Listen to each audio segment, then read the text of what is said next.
یسع علیہ السلام کی وفات کے بعد بنی اسرائیل بدحالی کا شکار ہو گئے۔ ان پر جابر حکمران مسلط ہو گئے۔ انہوں نے دین کو دنیا سے جدا کر دیا۔ ان حکمرانوں نے خوب ظلم کیا۔ بنی اسرائیل میں سے ہونے کے باوجود وہ بہت بڑے فاسق بن کر سامنے آئے۔ وہ لوگوں کو اپنا غلام بنا کر رکھتے۔ دوسری طرف بنی اسرائیل کئی مارکوں میں شکست سے دوچار ہوئے۔ بنو عمالقہ کے ساتھ ایک مارکے میں تو انہیں نہایت بری طرح شکست ہوئی، اور بنو عمالقہ نے بنی اسرائیل سے وہ تابوت چھین لیا جو کہ لکڑی کا تھا، اور وہ اس سے برکت حاصل کیا کرتے تھے۔ اپنے مارکوں اور لڑائیوں میں وہ اس کو ساتھ لے جایا کرتے تھے۔ جب بنی اسرائیل اس کو دیکھتے تو ان پر سکینت بھی نازل ہوا کرتی تھی۔ اس تابوت میں آل موسیٰ اور آل ہارون کے باقی ماندہ آثار تھے۔ کہا جاتا ہے کہ اسی میں موسیٰ علیہ السلام کے صحیفے اور تورات کی تختیاں تھیں۔ موسیٰ علیہ السلام کا عصا بھی تھا، آپ کے کپڑے بھی محفوظ تھے۔ اسی طرح ہارون علیہ السلام کی کچھ نشانیاں بھی تھیں، بلکہ ایک روایت میں تو یہ بھی ہے کہ اس میں آسمان سے نازل ہونے والا من و سلوہ کا مرتبان بھی تھا جو وہ وادی تیہ میں کھاتے رہے تھے۔ بہرحال یہ صندوق اس مارکے میں ان کے ہاتھوں سے نکل گیا۔ اس پر بنو عمالقہ نے قبضہ کر لیا۔ اس طرح بنی اسرائیل کا افتراق اور انتشار بڑھتا چلا گیا، یہاں تک کہ بادشاہوں پر بھی اس کے اثرات پڑے اور یہ صندوق انہیں بھی نہ مل سکا، یہاں تک کہ اللہ کے ایک معزز پیغمبر شمویل علیہ السلام ظہور پذیر ہوئے۔ انہیں شمعون بھی کہا جاتا ہے۔ عربی زبان میں اس کے مترادف لفظ اسماعیل بنتا ہے، اور ان کا نام شمویل اس وقت عربی زبانوں کی کتابوں میں عام ہو چکا ہے۔ شمویل علیہ السلام نے دعوت توحید شروع کی، انہیں حق کی طرف بلانے لگے۔ چونکہ بنی اسرائیل اپنے انتشار اور تفرقے کو ایک عظیم مصیبت سمجھ رہے تھے، وہ ان کی دعوت کو قبول کرنے لگے۔ پھر انہیں یہ احساس ہوا کہ ایک بادشاہ کا ہونا بھی نہایت ضروری ہے تاکہ وہ ان کے دنیاوی معاملات اور سیاسی امور کی باغ ڈور سنبھالے۔ چنانچہ اکٹھے ہو کر شمویل علیہ السلام کے پاس آئے، کہنے لگے ہم میں سے ایک شخص کو منتخب کر دیجئے جو ہم پر حکومت کرے اور ظالموں سے بدلہ لینے کے لیے جب لڑائی ہو تو وہ ہماری قیادت کرے۔ قرآن کریم میں اس قصے کو بہت وضاحت سے بیان کیا گیا ہے۔ اللہ تعالیٰ سورۃ البقرہ آیت 246 میں فرماتے ہیں، کیا آپ نے موسیٰ کے بعد والی بنی اسرائیل کی جماعت کو نہیں دیکھا جبکہ انہوں نے اپنے پیغمبر سے کہا کہ کسی کو ہمارا بادشاہ بنا دیجئے تاکہ ہم اللہ کی راہ میں جہاد کریں۔ پیغمبر نے کہا ممکن ہے کہ جہاد فرض ہو جانے کے بعد تم جہاد نہ کرو۔ انہوں نے کہا بھلا ہم اللہ کی راہ میں جہاد کیوں نہ کریں گے؟ ہم تو اپنے گھروں سے نکالے گئے ہیں اور بچوں سے دور کر دیے گئے ہیں۔ پھر جب ان پر جہاد فرض ہوا تو سوائے تھوڑے سے لوگوں کے سب پھر گئے، اور اللہ ظالموں کو خوب جانتا ہے۔ اللہ تعالیٰ فرما رہے ہیں کہ یہ واقعہ موسیٰ علیہ السلام کے بعد پیش آیا، اور علماء اس پر متفق ہیں کہ یہ شمویل علیہ السلام کا واقعہ ہے۔ بنی اسرائیل کہنے لگے اے شمویل ہمارے لیے ایک حاکم مقرر کر دیجئے تاکہ ہم اس کی سربراہی میں علم جہاد بلند کریں اور بنو عمالقہ کو شکست دے کر ان سے انتقام لیں۔ شمویل علیہ السلام اور یوشع علیہ السلام کے درمیان 460 سال کا فاصلہ ہے۔ بنی اسرائیل کو جہاد کیے ایک طویل عرصہ گزر چکا تھا جبکہ وہ فتح یاب ہوئے تھے۔ اس وقت تو وہ بری طرح شکست خوردہ تھے۔ شمویل علیہ السلام کہنے لگے مجھے تو محسوس ہوتا ہے کہ تم صرف زبان کی حرکت یہ کہہ رہے ہو، جہاد فرض ہونے پر تم پیچھے ہٹ جاؤ گے۔ انہوں نے کہا یہ کیسے ممکن ہے جبکہ بنو عمالقہ نے ہمیں بہت تکالیف پہنچائی ہیں، ہمیں القدس سے نکال دیا، بخت نصر بادشاہ نے ہماری بہت بڑی تعداد کو قتل کیا ہے، لہٰذا ہم تو ان سے ضرور لڑیں گے۔ پھر اللہ تعالیٰ نے شمویل علیہ السلام پر وحی نازل کی کہ جہاد فرض ہو چکا ہے۔ جب بنی اسرائیل نے یہ خبر سنی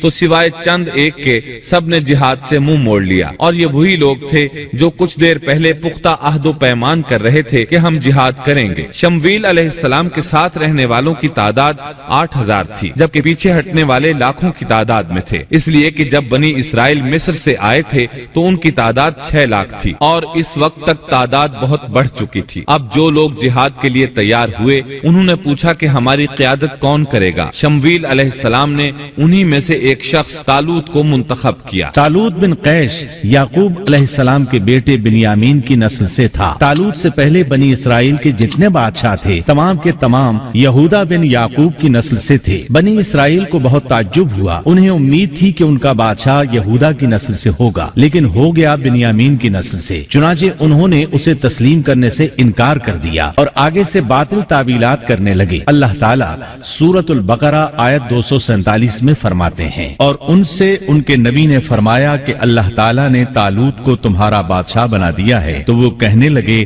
کہ بھلا اس کی ہم پر حکومت کیسے ہو سکتی ہے؟ اس سے تو کہیں زیادہ بادشاہت کے حقدار ہم ہیں، اس کو تو مال میں فراخی بھی نہیں عطا کی گئی ہے۔ نبی نے فرمایا، سنو، اللہ تعالیٰ نے اسی کو تم پر برگزیدہ کیا ہے، اسے علمی اور جسمانی برتری بھی عطا فرمائی ہے۔ بات یہ ہے کہ اللہ جسے چاہے اپنا ملک دے، اللہ تعالیٰ کشادگی والا، علم والا ہے۔ طالوت ایک غریب آدمی تھا، مالی حیثیت بھی اچھی نہیں تھی، چمڑوں کو رنگ کر پیٹ پالتا تھا، لیکن اس وقت علم و حکمت میں اس کا کوئی ثانی نہیں تھا، اور جسمانی ڈیل ڈول بھی اس قدر تھا کہ جو ایک بار دیکھتا ہی رہ جاتا۔ اللہ نے اسے بہت اچھا جسم اور اعضاء عطا فرمائے تھے، رنگ بھی سفید تھا، لیکن چونکہ وہ یہودا کی نسل سے نہیں تھا، اس لیے وہ کہنے لگے اس کی نسبت تو ہم زیادہ حقدار ہیں کہ بادشاہ بنے۔ ان کی بات کا جواب شمویل علیہ السلام نے یہ دیا کہ یہ انتخاب میرا نہیں، اللہ تعالیٰ کا ہے، اور بادشاہت کے لیے عقل اور جسمانی طاقت کی ضرورت ہوتی ہے، بادشاہت یوں بھی اللہ کے اختیار میں ہے،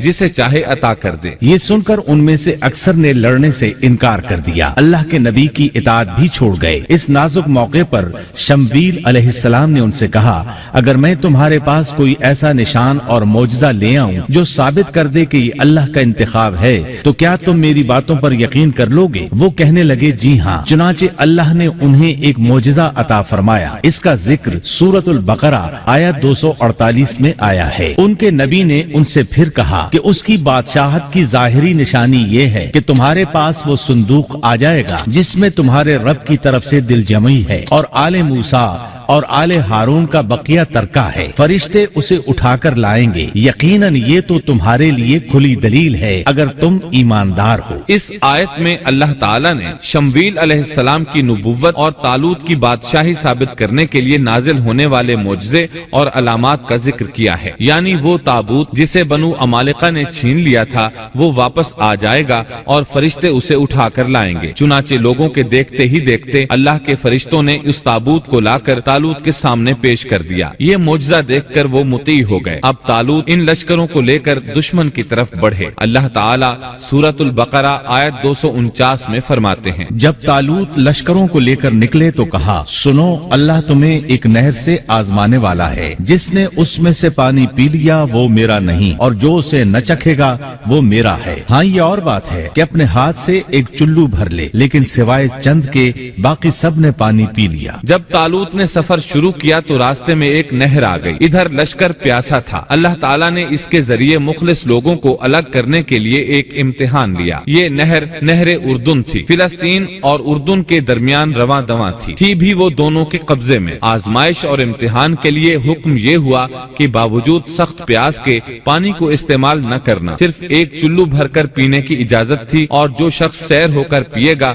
وہ آپ کے ساتھ نہیں جا سکے گا۔ جب وہ گزرنے لگے تو چند ایک نے ایک چلو پانی لیا، باقی سب نے زیادہ پانی پی لیا اور اس آزمائش میں ناکام ہو گئے۔ کامیاب ہونے والوں کی تعداد صرف اور صرف 313 تھی۔ صحیح بخاری میں سیدنا برا بن عازب رضی اللہ عنہ سے روایت ہے کہ ہم اصحاب محمد صلی اللہ علیہ وسلم آپس میں یہ باتیں کیا کرتے تھے کہ غزوہ بدر میں شریک ہونے والوں کی تعداد طالوت کے ساتھیوں کے برابر تھی۔ اللہ تعالیٰ سورۃ البقرہ آیت 249 میں فرماتے ہیں، طالوت مومنوں کے ساتھ جب نہر سے گزر گئے تو وہ لوگ کہنے لگے، آج تو ہم میں طاقت نہیں کہ جالوت اور اس کے لشکروں سے لڑے، لیکن اللہ سے ملاقات پر یقین رکھنے والوں نے کہا، بسا اوقات تھوڑی سی جماعتیں بڑی اور بہت سی جماعتوں پر اللہ کے حکم سے غلبہ پا لیتی ہیں، اور اللہ تعالیٰ صبر کرنے والوں کے ساتھ ہے۔ جالوت کا لشکر بہت بڑا تھا، جبکہ طالوت کے ساتھ صرف 313 آدمی تھے۔ یہ صورتحال دیکھ کر بنی اسرائیل گھبرا گئے، بولے ہم تو تعداد میں بہت تھوڑے اور نہایت کمزور ہیں، کس طرح ان سے جہاد کر سکتے ہیں؟ لیکن ان میں سے کچھ لوگ نہایت پارسا اور اللہ پر یقین رکھنے والے تھے۔ یہ اور شمویل علیہ السلام دوسروں کا حوصلہ بڑھانے لگے۔ آخر وہ لڑائی پر تیار ہو گئے، مقابلہ ہوا، اور جب ان کا جالوت سے اور اس کے لشکر سے مقابلہ ہوا تو انہوں نے دعا مانگی کہ اے پروردگار، ہمیں صبر دے، ثابت قدمی دے اور کفار کے مقابلے میں ہماری مدد مدد فرما۔ مقابلہ شروع ہوا۔ جالوت اپنے لشکر سے نکلا اور مقابلے کے لیے للکارا۔ یہ بہت طاقتور تھا، اس کا پورا بدن اسلحے سے لیس تھا۔ مسلمان اسے دیکھ کر ڈر گئے۔ طالوت نے اپنے ساتھیوں سے کہا، کون اس کے مقابلے میں نکلے گا؟ سب خاموش رہے۔ اس کے لشکر سے ایک نوجوان نکلا، یہ داؤد علیہ السلام تھے۔ اس وقت یہ صرف 16 سال کے تھے۔ یہ رسی میں پتھر باندھ کر اس کو گھما کر پھینکنے کے ماہر تھے۔ نشانہ زبردست تھا، پتھر بہت تیزی سے جاتا تھا، اس کی ضرب بہت شدید ہوتی تھی۔ جالوت نے انہیں دیکھ کر مذاق اڑایا۔ اس نے کہا، نوجوان تم ابھی بچے ہو، واپس جاؤ، میرے مقابلے میں کسی بڑے کو بھیجو۔ داؤد علیہ السلام نے اپنی رسی کو گھمایا، اس میں بندھے ہوئے 3 پتھر خاص انداز سے پھینک دیے۔ تینوں گولی کی رفتار سے آئے اور اس کے ماتھے پر لگے۔ جالوت کا سر پاش پاش ہو گیا اور وہ مر گیا۔ اس کے مرتے ہی جالوت کے لشکر میں خوف ہراس پھیل گیا۔ طالوت نے اپنے 313 مجاہدوں کے ساتھ ان پر حملہ کر دیا۔ ان میں کھلبلی مچ گئی، سنبھل نہ سکے، پیٹھ پھیر کر بھاگے۔ بس اللہ تعالیٰ کے حکم سے انہوں نے جالوتیوں کو شکست دے دی اور داؤد کے ہاتھوں جالوت قتل ہو گیا۔ یوں اللہ تعالیٰ نے بنی اسرائیل کو دوبارہ غلبہ عطا فرمایا۔ فتح کے بعد طالوت نے داؤد علیہ السلام کو اپنا داماد بنا لیا۔ اس طرح داؤد علیہ السلام طالوت کے بعد بادشاہ بنے۔ اللہ تعالیٰ سورۃ البقرہ آیت 251 میں فرماتے ہیں، اور اللہ تعالیٰ نے اسے بادشاہت اور حکمت عطا فرمائی اور جتنا کچھ چاہا علم بھی عطا فرمایا۔ اس طرح اللہ تعالیٰ نے داؤد علیہ السلام کو بنی اسرائیل کا بادشاہ بنا دیا۔ بادشاہت اور نبوت ان کے پاس جمع ہو گئی۔